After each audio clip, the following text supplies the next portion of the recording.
Você acredita nisso, João Paulo, que a sua convicção e essa visão sua conseguiu gerar uma sinergia de você trazer pessoas e inspirar pessoas para poder fazer isso dar certo, cara? O jogo tá aí entre as pessoas? Eu falo que gestão vem de gente, mas na verdade gestão vem de governança, né? Mas eu intrinsecamente coloquei isso para mim, mas porque não adianta você ter o melhor curso, o melhor doutorado, você ter feito N práticas em outros lugares se você não entender de pessoas. E quando a gente fala, você é o gestor, eu estava até falando ontem na reunião, no meu guarda-chuva eu tenho 360 pessoas hoje, né? Tem uns 210 atletas e diretamente mais 100 funcionários, mais alguns indiretos. Então, assim, e minha demanda, tem essa demanda das pessoas que trabalham comigo, né, dos colaboradores, e tem a demanda do externo, que aí são os empresários, família, imprensa, quem for. E se eu não entender, se eu no mínimo não souber lidar com isso, eu nunca vou ser seguido, né? Então, assim, eu acho que as pessoas podem te responder melhor se alguém me segue, se alguém tem essa admiração, porque eu falar de mim seria muito fácil, mas o que eu tento mais fazer, principalmente com quem trabalha dia a dia comigo, é entender e cuidar, né? Para mim, o cuidar ele vem de tratamento, de julgar, e às vezes a gente esquece disso, só cobra do profissional. Então, quando eu deixar de fazer isso, para mim já cheguei no meu limite. E eu tento entender e cuidar o tempo todo de todos. Às vezes eu até quero isso para mim, né? É igual o psicólogo que precisa fazer terapia, né? Ele precisa fazer terapia porque ele cuida das pessoas, né? Então, assim, é uma preocupação minha. Mas, ao mesmo tempo que eu faço isso, primeiro, eu não estou fazendo isso porque eu li ou eu acho que isso é bom, não. É porque eu gosto de gente.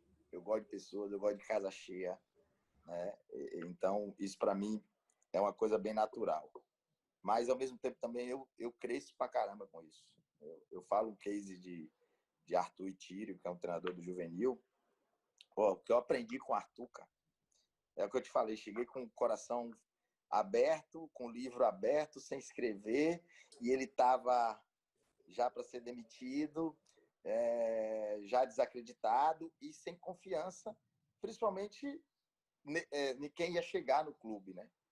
E assim, o que eu aprendi com esse cara, em como chegar nele, em como fazer umas rachaduras, né? Porque ele estava tão sólido e firme do que ele achava que eu precisava fazer umas rachaduras para entrar e daí em diante ele entender outras coisas e confiar, né? Que foi a primeira coisa que eu precisava, né? Então, uma das minhas estratégias era perguntar, me fala de você.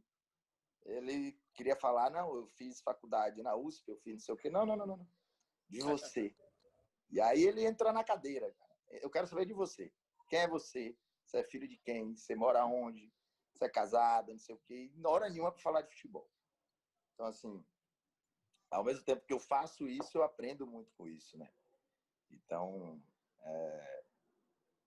eu entendo que para você arrastar, e não tem um arrastar só do exemplo, não, de faça igual eu faço, não, cara. Eu fiz tanta besteira. Quando eu fui jogador, porra, eu engessei perna para ir para o interior, para o Micareta, né? Eu era um jogador, uma mala retada, que eu achava que eu era mais do que era. E assim, então assim, eu não quero que ninguém tenha meu exemplo, não. De porque eu faço. Não. Vamos conversar sobre isso que a gente chega numa solução. Eu não arrasto por esse exemplo, até porque eu não fui esse exemplo quando eu fui atleta, se eu tiver de falar com um atleta meu. Se eu tiver de falar com um treinador, quando eu fui treinador durante 8 anos. Eu errei muito mais do que acertei. Mas com esse tempo eu posso falar sobre o que pode acontecer, né? Só que aí tem uma coisa que eu não abro mão. Eu falo antes. Eu não sou comentarista do que depois do acontecido. Eu falo antes, né? Então, assim, até para eu ter segurança e a pessoa saber, não, olha, ele me avisou antes. Ele me alertou antes, né? Mas eu acho que as pessoas te seguem também, pelo exemplo de muitos. Eu não sou esse cara, tá? Mas seguem pela sua verdade. Quando ela acredita na sua verdade, quando ela acredita que você está ali, como eu te disse, para entender ele, para cuidar, para proteger na hora que tem que proteger, dar porrada na hora que tem que dar porrada, aí eu acho que ela te segue, sim, também. Isso é uma forma natural da pessoa. Então, isso que eu faço é uma situação minha natural. Maravilha. Eu transito aí no meio do futebol, João Paulo. Você sabe que eu tenho uma boa relação com a maioria dos profissionais do futebol de todo o Brasil. E eu tenho muito respeito a você. Você não desiste das pessoas que muitas vezes elas estão estragando a vida dela. Não percebe a oportunidade que elas poderiam ter se tivesse fazendo as coisas de um modo diferente. E aí eu vejo o quanto você fala, não, já vi isso várias vezes em relação aos atletas e em relação aos profissionais. Traz para mim que eu sei como lidar. Traz para mim que eu vou dar o voto de confiança. Então, com isso, você começa a ganhar o respeito dos atletas, dos profissionais, até do meio dos empresários. E eu não vejo um discurso retórico, um discurso preocupado com a sua imagem, mas, aliás, tentando desconstruir, porque o seu discurso aí desconstrói. A gente procura a ciência, a gente procura o melhor modo de ser, o melhor modo de fazer, e a gente não aprende isso quando você fala, a gente aprende você contando seus erros, você falando de o quanto você se dedicou às pessoas e o quanto as pessoas que confiam em você passaram a ser estender um pouco mais de você nos lugares. Um treinador que está lá no sub-11, um treinador que está no sub-10, está no sub... O roupeiro, ele está ali, mas ele sabe quem é você e ele sabe que você sabe quem é ele. Então o cara tá ali assim, pô, João Paulo não tá me vendo, mas eu faço parte do time dele. Você sente isso, João Paulo? Porque a gente está vivendo um momento hoje que se fala muito da questão de método. E a gente não conhece um método que vai formar o jogador de futebol. A ciência ela é importante, ela é fundamental, sim.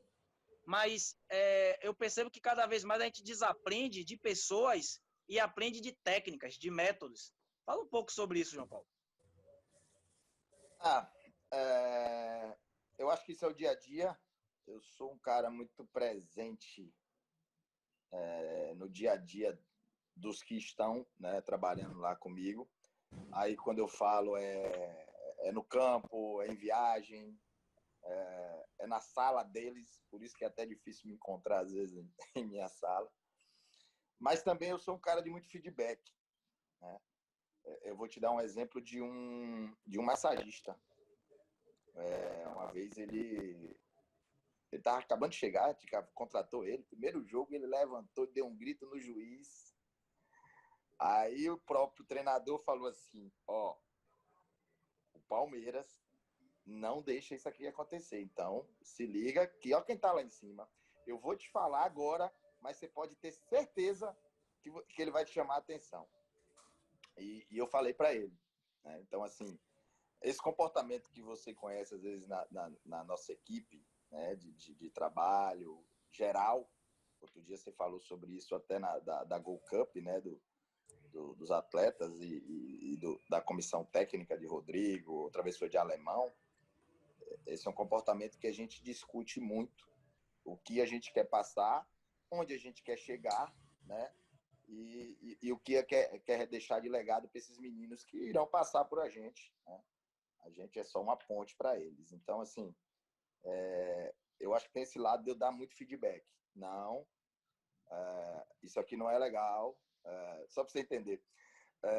Lucas Itaverava, né? Eu trouxe aí do profissional do Vitória, e estava tendo um jogo na República Tcheca. A gente estava com o time reserva lá, um time que a gente fez misto, e o time titular estava no Brasileiro 2018, se eu não me engano, já nas fases de mata-mata, que fez até a final contra o Vitória.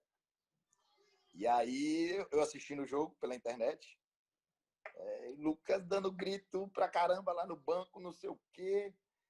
Eu telefonei pro meu supervisor, era Eduardo Batista, um supervisor nosso.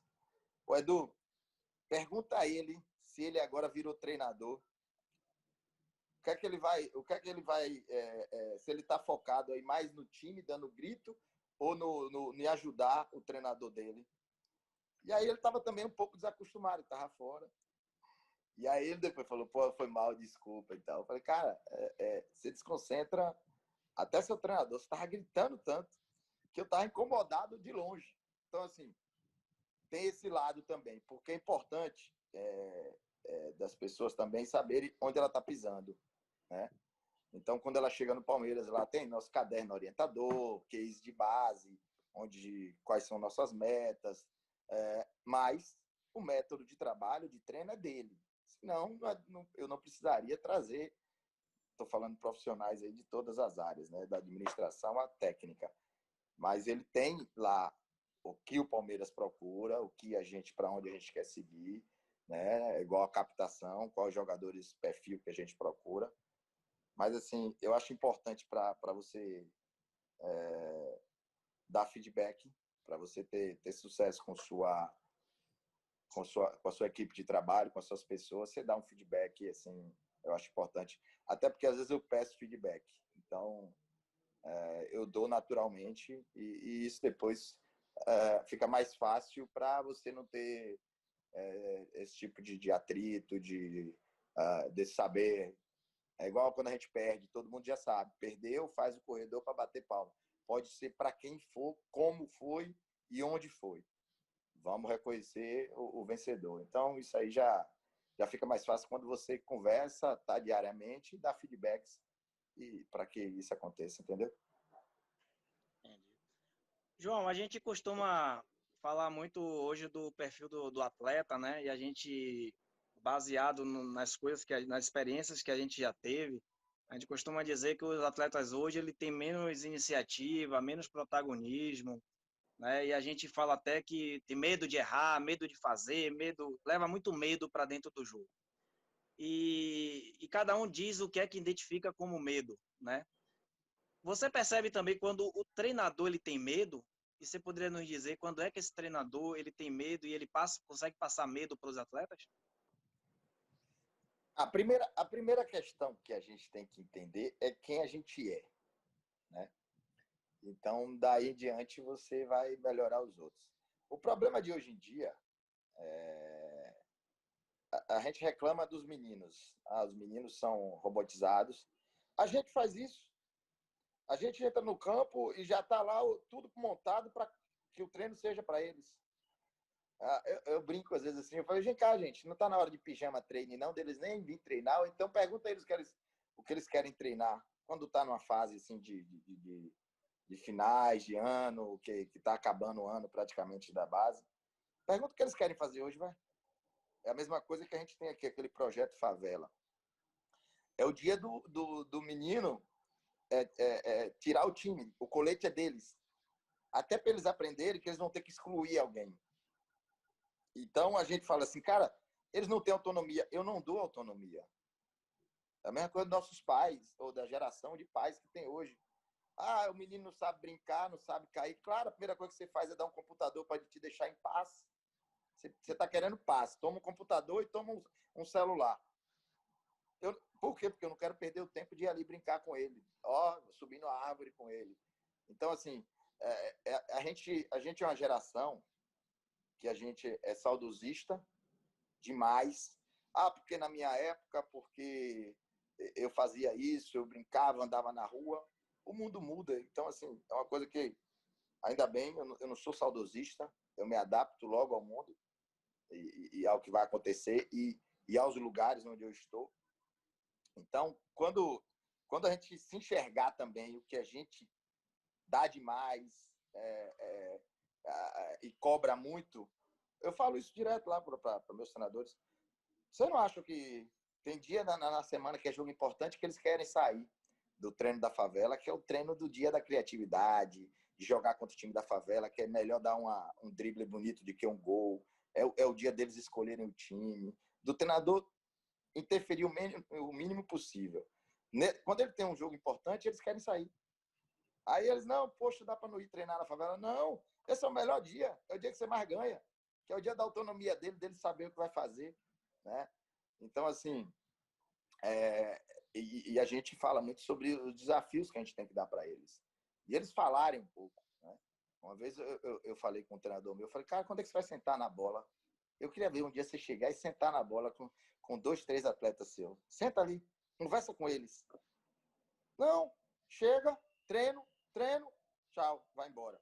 Água, o tempo que você tem com eles é a hora que eles vão se hidratar. Cadê o tempo antes?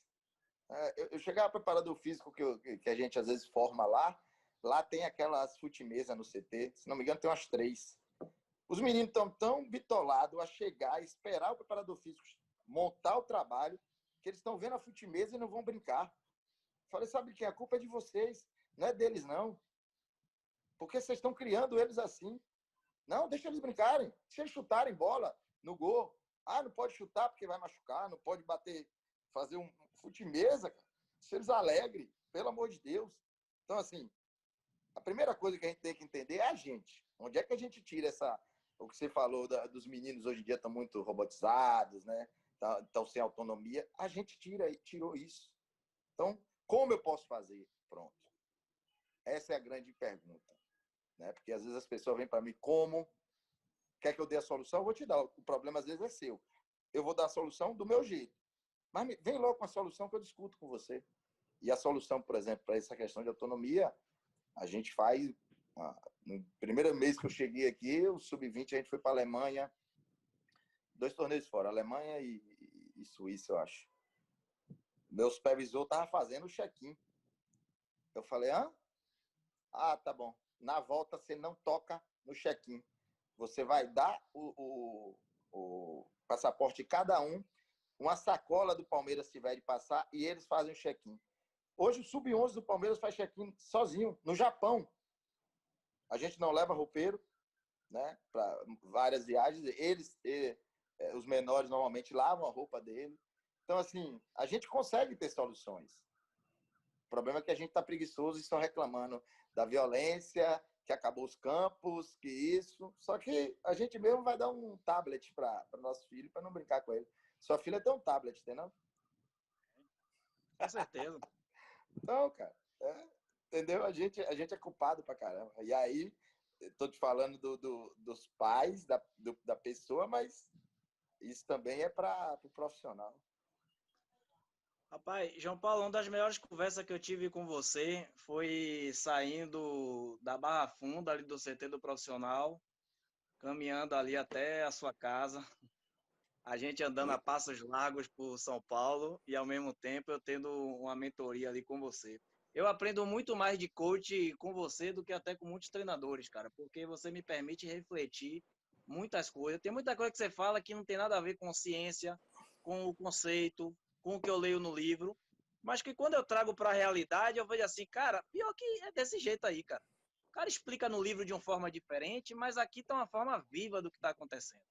E aí eu queria, e nessa conversa você fala sobre uma coisa muito interessante, sobre a questão de legado, né? A questão de legado. Qual é o seu maior medo, João Paulo? Como pessoa, cara, qual é o seu maior medo? Rapaz, não tenho. Medo de viver, o maior medo é não viver. Porque medo da morte eu não tenho, porque a morte é a única certeza da nossa vida. É não ter saúde para não viver, porque eu tendo saúde, eu vou viver em qualquer lugar, velho.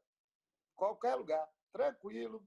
Eu não sou um cara vaidoso, eu não gosto de ter coisa para ostentar, mostrar que eu fui, que eu fiz. Até brinquei com você, pô, Júnior, eu não gosto de divulgar nada, não, cara. Eu gosto de entrar até em salas assim, porque aí eu gosto que as pessoas às vezes me perguntem, porque eu não quero estar preparado para o que ela vai me perguntar. Eu quero estar despreparado, porque aí eu vou responder naturalmente.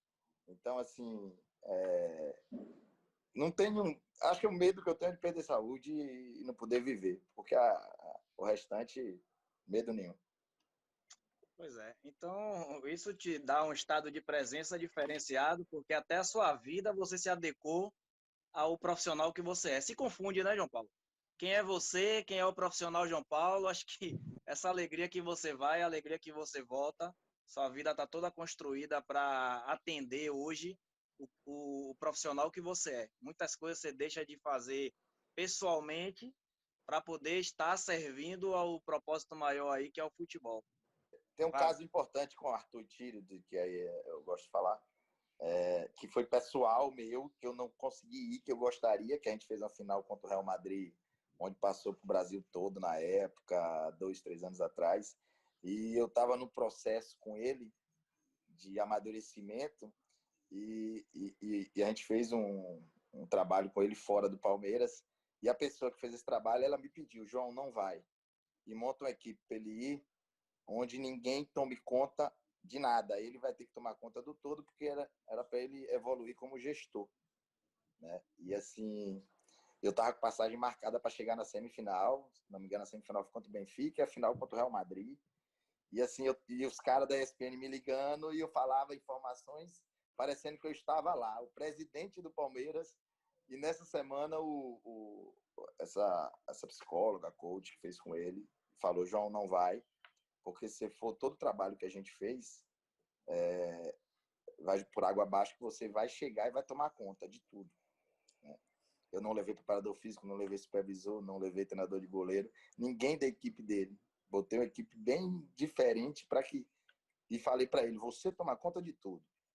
Então, assim, pessoalmente, eu senti que eu queria estar presente naquele momento e eu acreditava muito que ia dar certo, e deu certo até. A gente deu 5-2, eu acho, na final no Real Madrid. E os palmeirenses pararam ali, foi muito legal para assistir esse jogo. E profissionalmente eu tive que fazer pelo outro, né? Acho que é mais ou menos isso que você estava falando. Maravilha. Não, mas eu vejo você estava de férias com a sua esposa, de repente em um lugar que você deve ter planejado tanto para estar lá, e ao mesmo tempo eu até falei: cara, você está respondendo mensagem aí, cara. E os caras oferecendo jogador, falando de competição, e você ali ligado. Quer dizer, João Paulo 100% nessa energia. Esse negócio de gestão aí que eu vejo, eu até comento com você sobre isso, João Paulo. Eu vejo o Edu e o Rodrigo Jordão, cara, quando vão para essas competições aí de iniciação, né, na categoria dele, tem uma oportunidade de ver o tamanho da grandeza desses profissionais, o quanto que ele lida com todo o contexto, né? E ao mesmo tempo são pessoas gentis com as crianças, tratam ela como as crianças, tratam ela como atletas, e eu percebo algo diferente, comento com eles, porque eu vejo em outros clubes, às vezes tem 10 profissionais, mas cada um comprometido com o que tem que fazer e esquecendo muitas vezes do garoto, que ali é um momento que ele precisa ter uma experiência, precisa crescer, precisa aprender. E aí você pergunta: o que é que você aprendeu depois na competição, garoto? O garoto não sabe dizer, porque foi a mesma coisa como se ele tivesse ido para um jogo lá na cidade dele, né? Então, eu vejo essa energia lá escoando com os seus profissionais, como eu vejo aí também com o nosso amigo Dedmar, com o Gilmei. Mas, João Paulo, eu sei que você fica desconfortável quando fica falando de você. Vou abrir espaço para a galera perguntar. A ideia do treinamento aqui é inteligência emocional, para a gente conhecer as nossas emoções e também a gente saber que o outro também tem emoção, né? Desenvolver empatia. Eu acho que dentro do processo de gestão, no processo de liderança, no processo de formação, essas competências elas se tornam até mais importantes do que algumas mais, já que já entendemos que o futebol ele é altamente emocional, né? Pereira, fica à vontade. E aí eu queria perguntar a João o seguinte: primeiro, o que é que ele percebeu de evolução dele como ser humano a partir do momento que ele sai de uma realidade aqui do nosso estado, de Salvador, no Vitória, e foi para São Paulo e viu que é um mundo diferente no processo de trabalho de formação.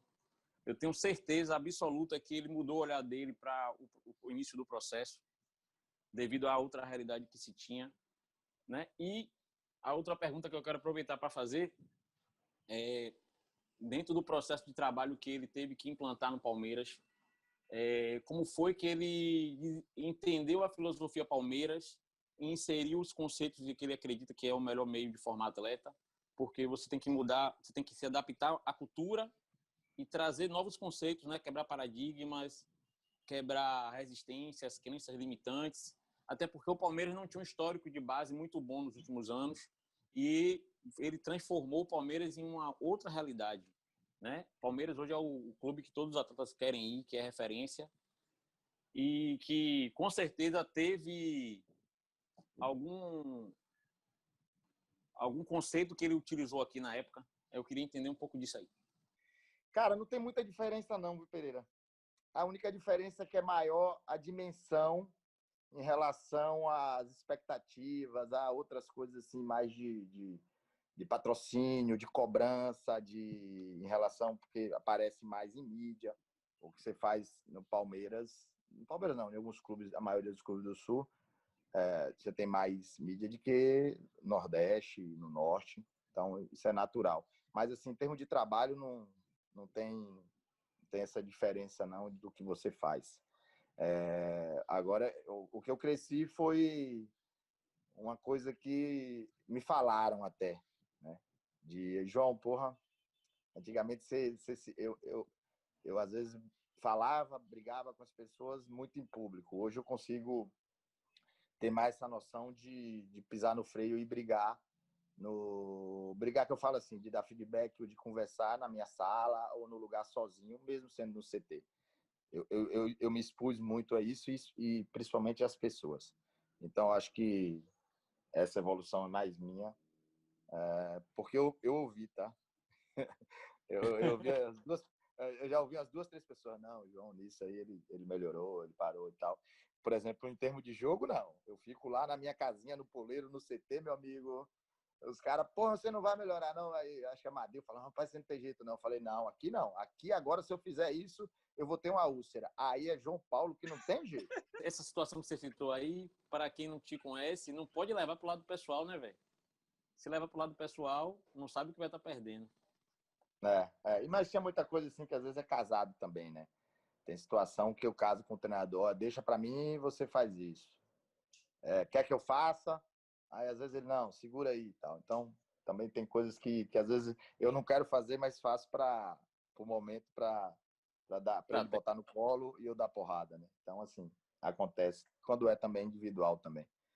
E a outra pergunta sobre o Palmeiras, cara, eu não criei nada, não. Quem criou foi todo mundo que estava lá. A gente fez, igual a gente fez no Vitória, aí, aquelas reuniões, né, que você participou. A gente fez 30 horas de reuniões no meu primeiro mês aqui. Nessas 30 horas, a gente participou, todo mundo da área técnica, né, todas as comissões, mas tinha também psicologia e tal. O gerente do profissional participou de 1 ou 2, depois validou. Qual a história do Palmeiras, né? Então, assim, não foi João Paulo que vai achar. Qual a história do Palmeiras? O que é que o Palmeiras gosta? Quem são os ídolos do clube? Os ídolos do clube são pessoas que, além de terem conquistado, eram jogadores técnicos, né? Eram jogadores de refinados, que era lembrado pela técnica, né? Não era lembrado pela raça, pela entrega, tanto assim. Igual, às vezes, é no Corinthians, né? Então, assim, a gente estudou muito isso, igual a gente estudou no nosso case de ser 70% no mínimo de jogadores do Sudeste, porque na história do Palmeiras a maioria dos jogadores são do Sudeste que deram certo, né? Wagner Love, Marcos, aquela galera que deu certo. E no nosso case de captação tinha isso. Hoje a gente tem 80% do Sudeste, aumentou muito do Nordeste depois da chegada da gente, dos nordestinos aí. Hoje tem 11% que são atletas do Nordeste, 3% lá do Sul, o resto ali baixo Centro-Oeste e tal. Então, assim, tudo foi bem estudado, bem esquematizado e muito bem discutido. Não foi imposto por alguém, não, minha filosofia. E tinha gente lá que é torcedor do clube, nasceu ali dentro do futsal do clube, que jogou e conhece ali. Tem meu diretor aquele sangue italiano.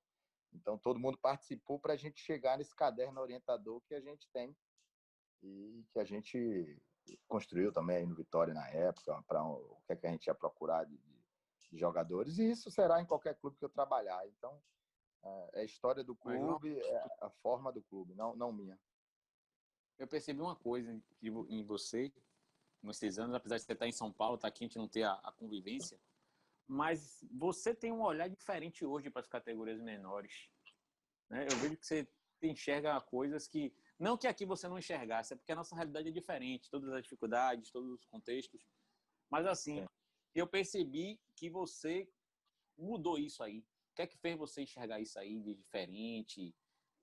Porque, assim, você teve o dedo em uma situação que a gente até conversou em períodos aqui, no formato de jogo para as idades menores, né? E quando você... eu vi uma reportagem de você intervindo no processo do formato de jogos nas categorias sub-11 e 13 no Campeonato Paulista, para mim foi gratificante porque é uma coisa que eu já enxergava, né?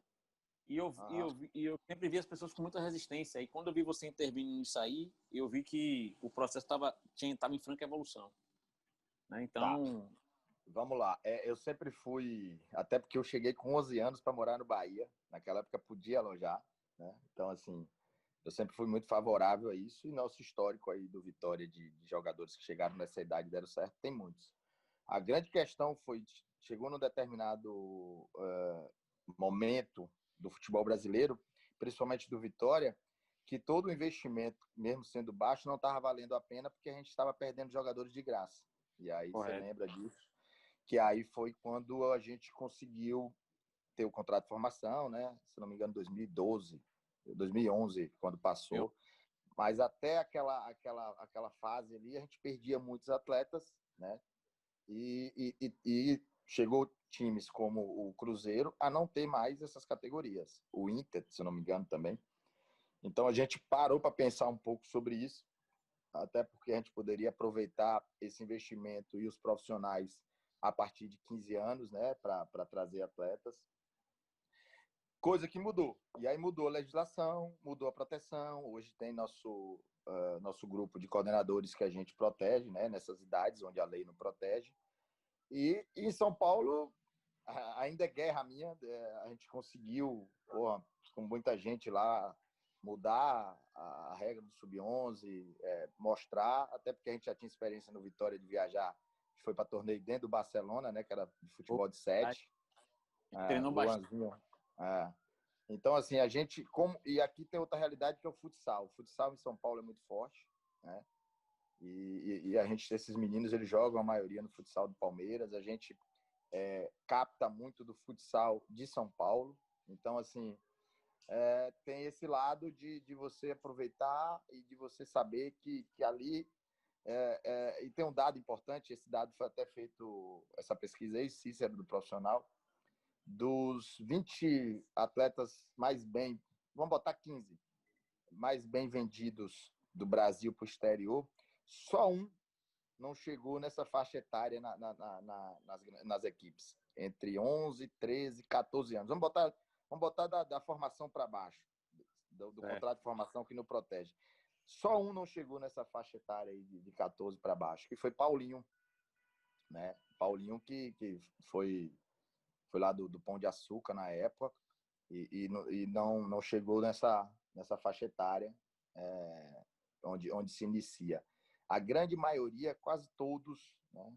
Eu posso esquecer um ou outro, mas 85% chegaram, né, nessa faixa etária. Então, a gente reclama que a gente perdeu também a rua, perdeu a tecnologia veio para tirar os meninos, a violência. Então, a gente tem que iniciar mais cedo, sim, com essas categorias. E esse dado aí é importante, você saber que as grandes vendas do país, os meninos chegaram nos clubes nessa idade. Então, só isso aí já te garante um pouco de que vale a pena esse investimento que é tão baixo, né? Só que hoje em dia a concorrência está muito alta, os meninos se destacam nessa idade, já são bem famosos, são youtubers, né? Eu falo. E aí começa aos clubes a ter uma briga grande, porque sabe que o dado é importante, que o craque chega nessas idades aí mesmo. Deixa eu aproveitar agora aqui só para encerrar. Queria entender um pouco, você que está em São Paulo.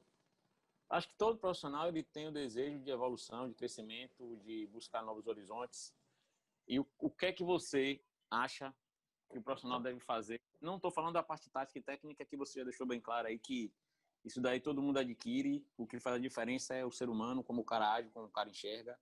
O que é necessário para o cara vencer aí em São Paulo, ir para outros clubes, se aventurar. É importante pra caramba você estar sempre atualizado, claro, né? O mundo hoje te pede isso.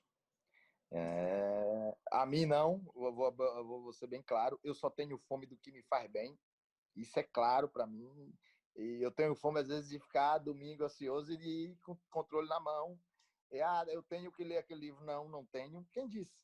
Quem disse que eu tenho que ler? Né? Porque tem tantos livros que as pessoas às vezes escrevem aquilo e na prática não é o que ele é, né? Ou tem tanta gente que diz muita coisa e não pratica o que ele acredita que os outros devam seguir, mas ele não acredita. Então, assim, eu acho que o profissional, para ele se destacar, primeira coisa, ele tem que ser natural, ele tem que ser dele. Então, pô, se ele já é bom profissional, se ele é um cara que dá resultados, porque o bom profissional dá resultados, e tem um network de pessoas, não de conhecimento, do que eu sou, do que eu fiz, de pessoas. Eu acho que eu tenho isso, eu tenho um network muito bom de pessoas, porque eu gosto de estar com as pessoas, eu ganho tempo, eu não gasto o meu tempo, né? Então, quando eu ganho esse tempo, Cícero, que era o gerente do Criciúma, veio jogar aqui, e eu conhecia Cícero da Abex. E aí Cícero fez assim, João, pô, eu tô em Salvador. Aí eu falei, eu tava lá no Vitória. Aí eu falei, beleza, vou te pegar aí no hotel, vamos almoçar. Vamos almoçar uma comida baiana. Ele, não como, não como camarão, essas coisas, eu vou comer uma carne, bora. Então, assim, sem nenhuma pretensão.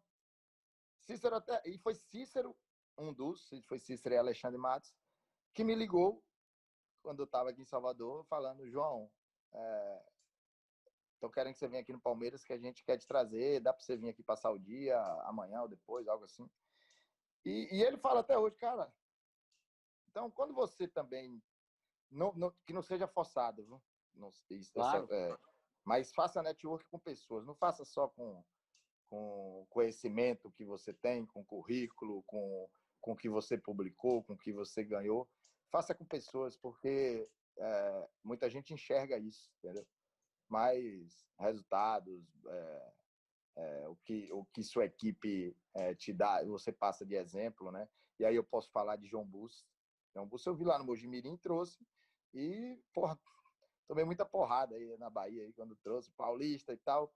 Aí eu falo, já pensou se é o contrário? Os baianos agora vai tomar porrada do Paulista? E a gente foi tão bem recebido.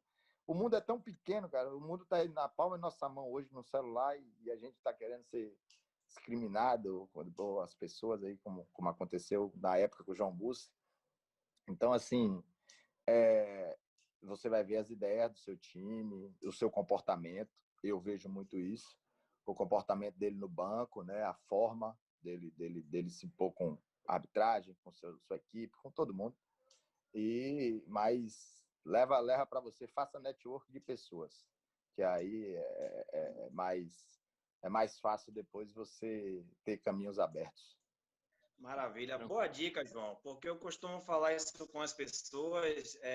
Na hora a gente não quer saber onde ela formou, o título que ela teve. Você quer saber quem é a pessoa que está do seu lado, que é isso que vai te dar confiança de você trazer para o seu time, né? O quanto muitas vezes o profissional ele fica achando que pelos resultados as pessoas vão contratá-lo. E aí muitas vezes o gestor ele pensa assim, caramba, eu não sabia quem era o cara, só sabia que ele era campeão.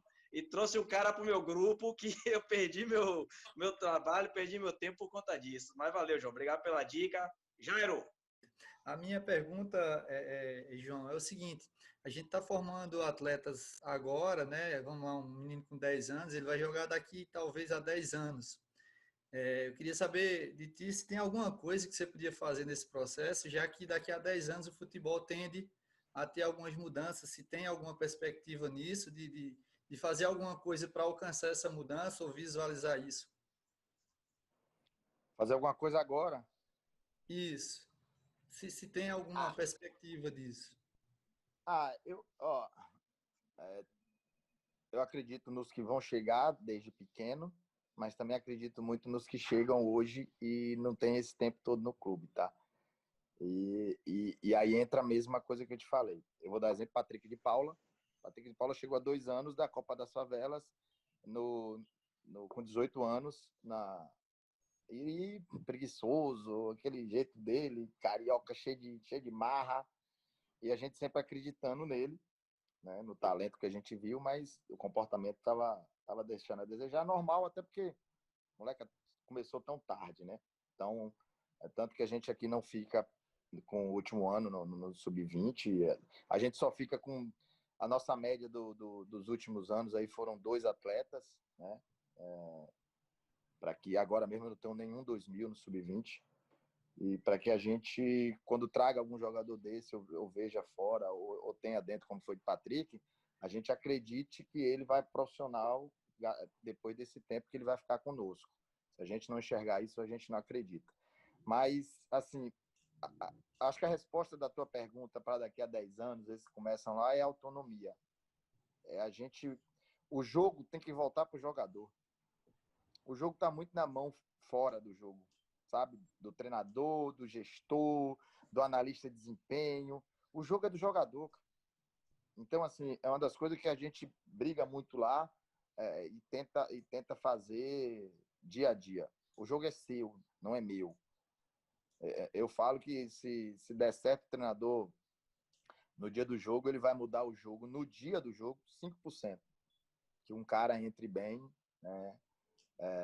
Que ninguém sabe se vai entrar bem ou mal, e que mude ali. Mas o jogo é do jogador. Então, assim, eu acho que essa autonomia que você pode buscar das formas que eu te falei, de treinamento, de dia a dia, de comportamento em aeroporto, em hotel, onde for, né? Dele saber a responsabilidade e voltar o jogo para o jogador. Eu não estou te falando de você não ter a tática, de você não ter a organização defensiva, ofensiva, bola parada. Isso é inerente, isso vai existir. Senão não é uma equipe, né? Senão nunca Sempre vai ser uma existiu. equipe. Sempre existiu. Todo mundo, hoje em dia tem mais mídia, tem mais forma de você divulgar, mas sempre existiu, né? A Copa de 58, não onde foi? A tática, né? Então, assim, essa organização. Mas que volte o jogo para o jogador. Eu acho que se a gente começar a enxergar isso, e daqui a 10 anos a gente vai ter resultados melhores ainda, assim, em termos de formação. A minha pergunta é para o João, na formação, e se o Palmeiras ele trabalha com parceria com núcleos da grande capital, que é São Paulo, podemos ter a chance aí de captar bastante meninos.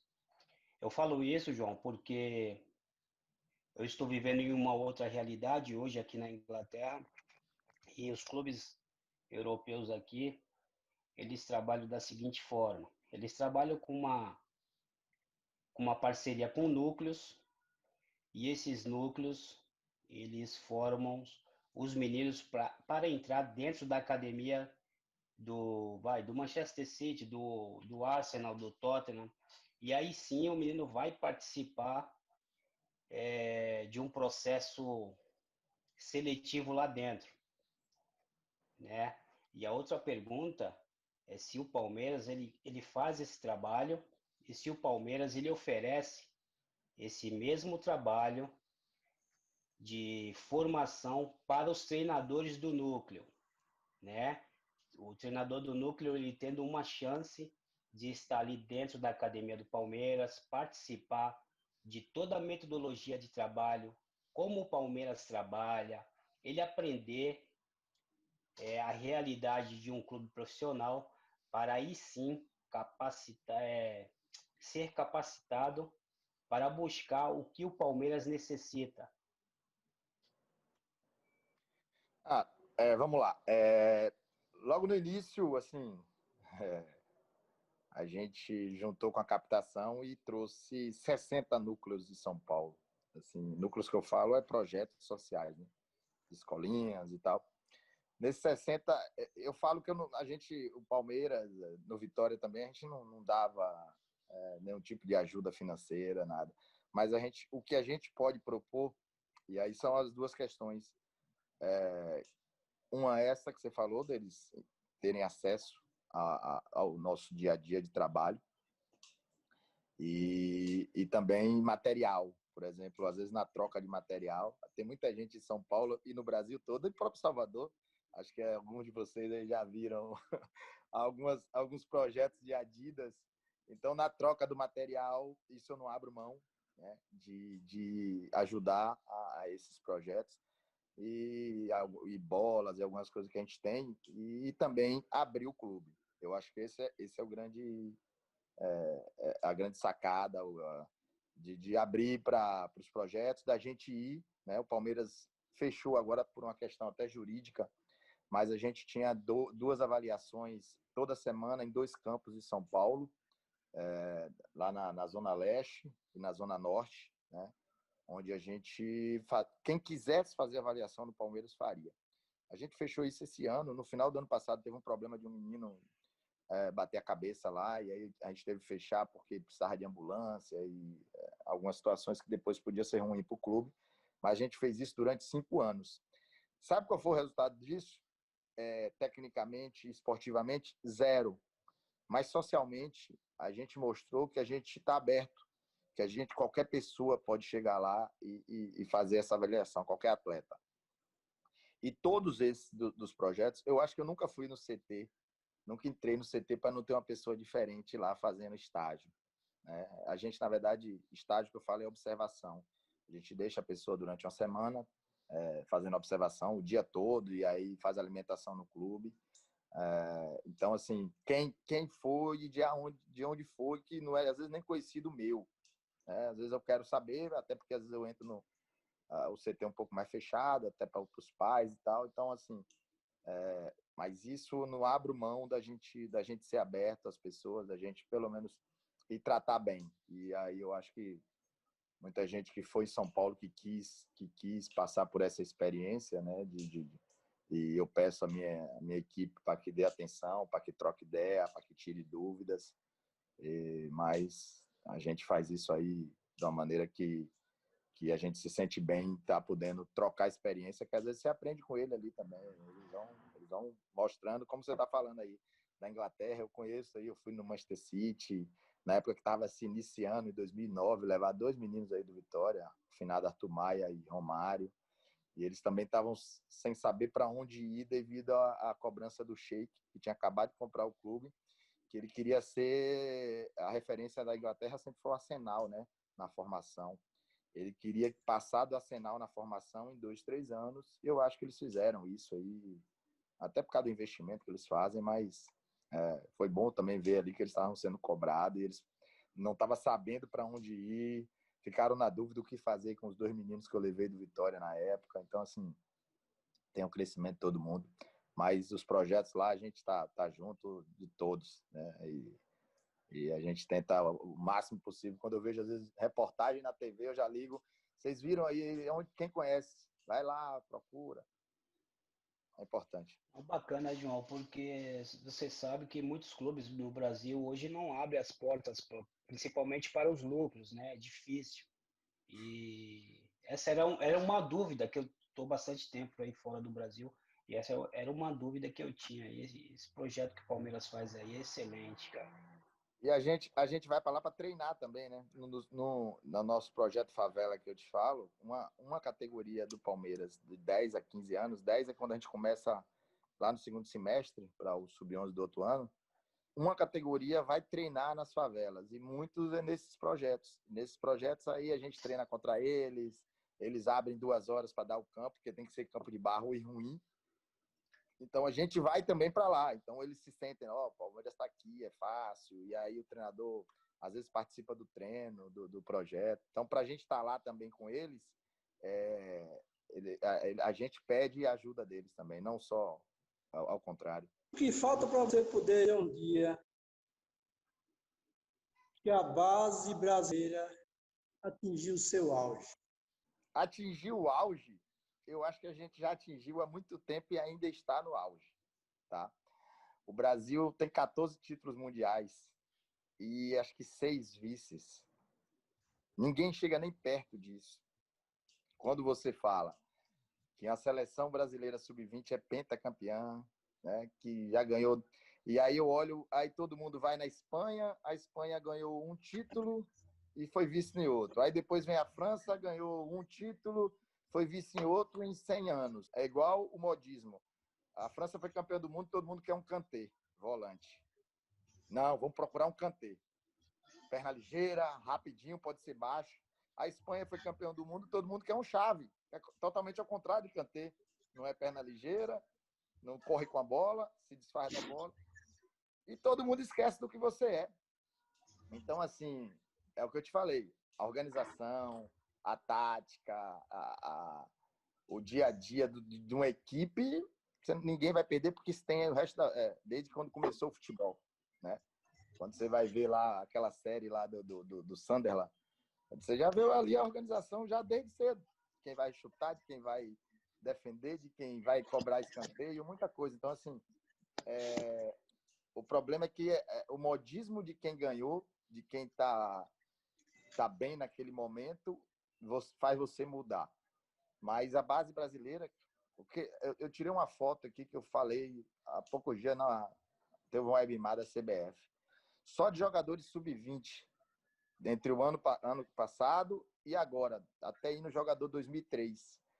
Essa foto de atacantes, todos atacantes de dribles, né? Que é Vinícius Júnior, Rodrigo do Real Madrid, TT no Shakhtar, Miguel no Fluminense 2002, Verón chegou agora a 20 milhões de euros para o Palmeiras não quis.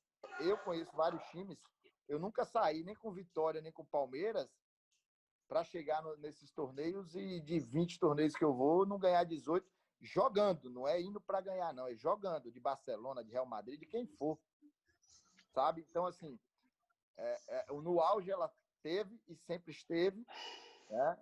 Sempre foi referência e vai continuar sendo, você não tem nem dúvida. Sobre o Nordeste, eu acho que aconteceu duas situações, uma com Bahia, depois com Vitória. Com Vitória até passou por mim, eu participei diretamente de perder muito investimento. Quando caiu, os dois times foram lá na terceira divisão e o mundo mudou. A gente fala do Vitória naquela época, só que naquela época só existia 3, 4 times que faziam divisão de base, né? Era Matsubara, Vasco, Vitória. Os caras do Internacional vieram fazer estágio para saber o que fazer na base lá do Inter. E com essa mudança, você, para jogar um campeonato de divisão de base na televisão, você tinha que ir na Taça São Paulo na final pela Bandeirantes. Só. Meu sub-20 nos últimos 2 anos jogou 42 vezes em TV. Em TV, não estou falando de internet, estou falando de TV. O sub-17 jogou 32 de ESPN, Sport TV e Bandeirantes. Então, para você ver como mudou, né? O mundo mudou também. A base, concorrência, investimento. Mas ainda tem grandes trabalhos no Nordeste todo. Aí, hoje no Ceará, no esporte, você vê muitos talentos, não à toa, muitos talentos vêm parar no Sudeste e muitos talentos são aproveitados aí, né? O Vitória vem aproveitando muitos e vem vivendo disso há muito tempo. O Bahia está numa fase mais complicada de aproveitamento, até porque está numa situação melhor financeira, né? E isso acontece muito. Estou te falando do Palmeiras, que já não tinha tradição, cultura, e estava com muito dinheiro, aproveita menos. Só para você entender, em 2014, antes de eu chegar no Palmeiras, a gente viu 7 jogadores jogando da base no time titular, só que ele quase caiu para a segunda divisão. Porque estava precisando, na necessidade, sem dinheiro. Depois que muda, isso acontece agora. No Flamengo você não vê um jogando, né? Então, isso é uma coisa natural no Bahia, mas eu acho que tem um grande trabalho, estrutura, bons profissionais, igual no Vitória. Sempre teve, sempre formou grandes profissionais, né? O futebol da Bahia. Agora, essa questão de revelação, tem muitos, só que aí mesmo matam. David sai daí xingado, Wallace, Elkson, aí mesmo mata, entendeu? Então, assim, aí você vê um Lucas Barata indo embora aí para um Hoffenheim. Tem, cara. Agora é difícil se segurar. Tá difícil segurar aqui, nos clubes que tem uma condição melhor, porque o euro tá 6,5. Aí chega agora uma proposta para Verón de 20 e para Patrick de 15. Aí chega essa de 15 para Patrick do Benfica, com Jorge Jesus, que fala assim, ó, você ganha 40 mil reais, só que eu vou te dar 40 mil euros. E a cabeça do guri? Então, assim, não é fácil, não. Por isso que aí também forma muitos jogadores para sair para o mundo. Então, eu acredito que ainda tem, só que não vai ser como antigamente. Isso aí esqueça, porque o futebol mudou para caramba, a concorrência de hoje é muito maior para os times do Nordeste. Mas a base do Brasil sempre foi referência, sempre será. É porque a gente reclama muito de barriga cheia, mas vê aí, foi campeão mundial há 4 meses atrás, 6 meses atrás, sub-17. E aí eu estou te falando de vários jogadores aí no mundo jogando que ainda tem idade sub-20.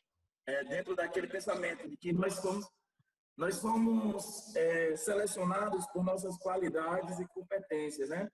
E somos dispensados por nossos comportamentos. Então, João, eu queria saber de você aí, como é que você lida com esse aspecto extracampo, né? Para além das 4 linhas, para além dos aspectos físicos, técnicos e táticos, essa questão psicológica aí. Qual a importância de um cara como o Wellington Júnior, um mentor de inteligência emocional?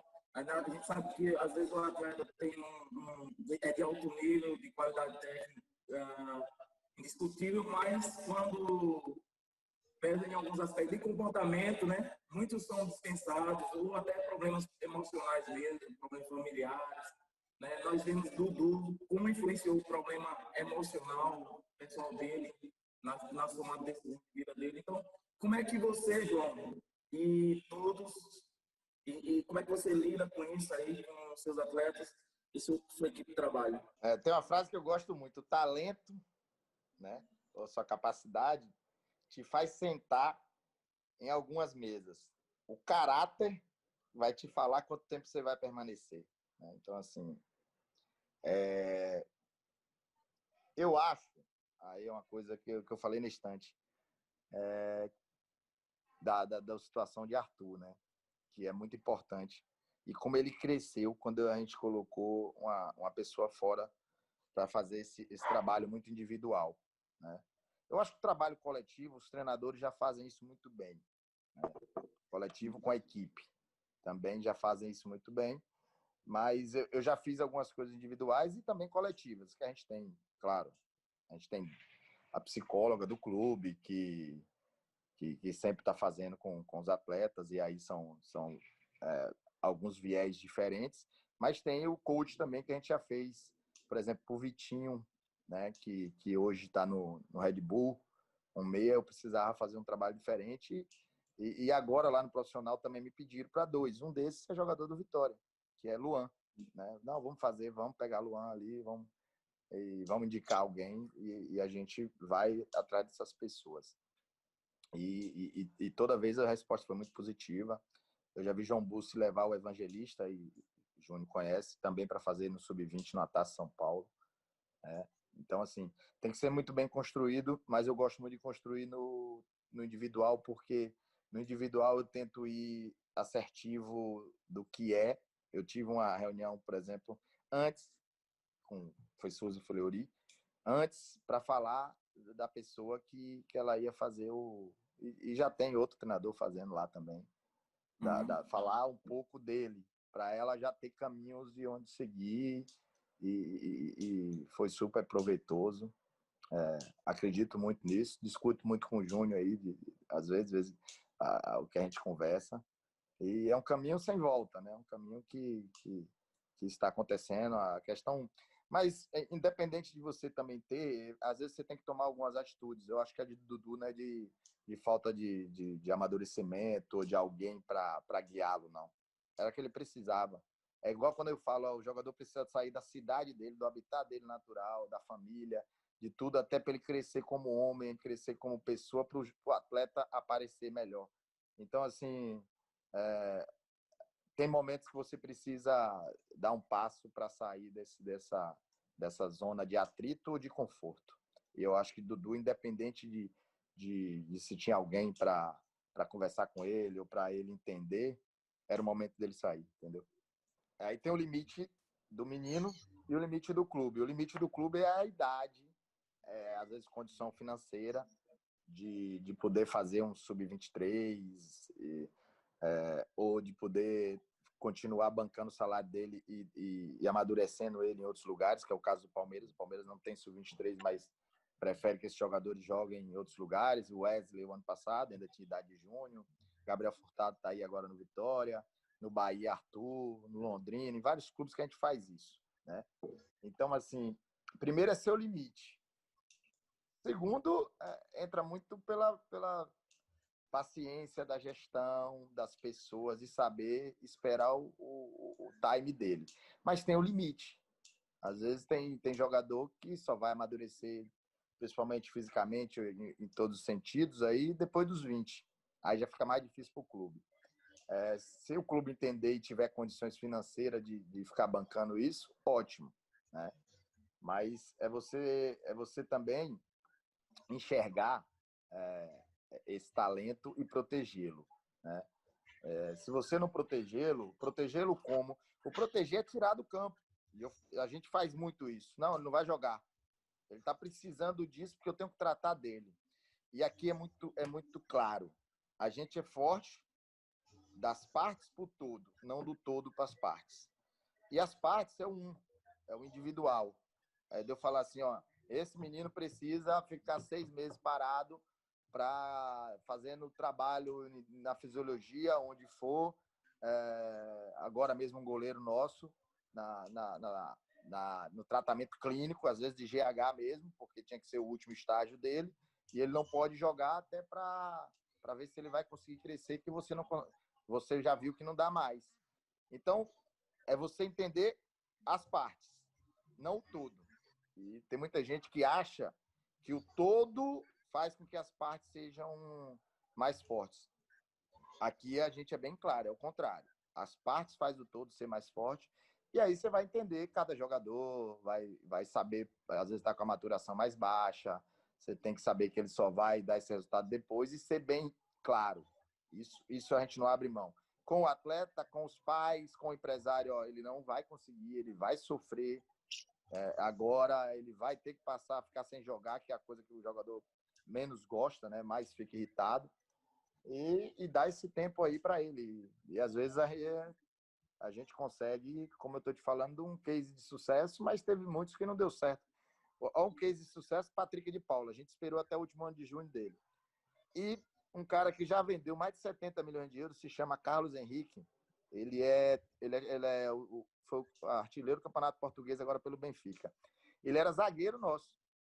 No ano que a gente chegou aqui, em 2015, eu até que falei, não, coloca ele centroavante ali, que ele não é rápido, mas ele é habilidoso.